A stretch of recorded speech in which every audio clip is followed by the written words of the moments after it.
Guys, do you think lenyalo is for everyone? Because have you noticed, Hore, when relationships don't work out, or when you are in a situation where you have two kids out of wedlock, there seems to be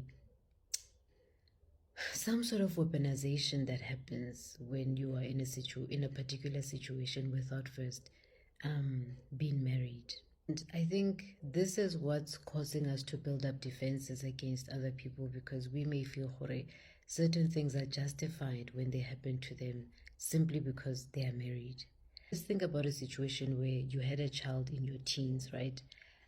You were 15, you were 16, you had a child. And then age 32, you meet the love of your life, you meet someone incredible, and you have a child with that person.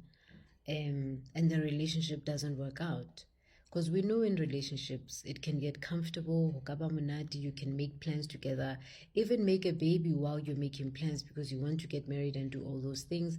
And because of finances, you may not necessarily be able to get married at that time, but while you're waiting, working towards things that you want to achieve.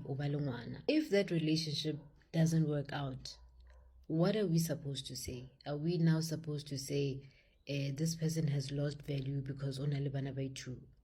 Because when this person had a child in their teens, there was also a man involved in that process, right? And that man, wherever he is, or he didn't take responsibility, he too has a child.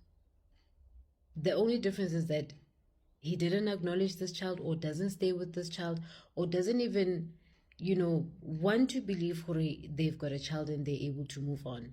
But you'll always be left with the responsibility of looking after that child, because you don't have a choice. If that man then meets another person, they'll obviously say to this person they don't have a child because they haven't acknowledged their child, they don't live with their child. But it doesn't necessarily mean that they don't have a child.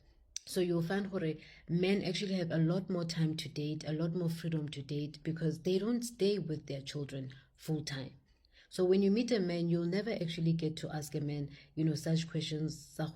Is it right to have two children with two different baby mamas before marriage? Because the responsibility of what happens to children always fall on women.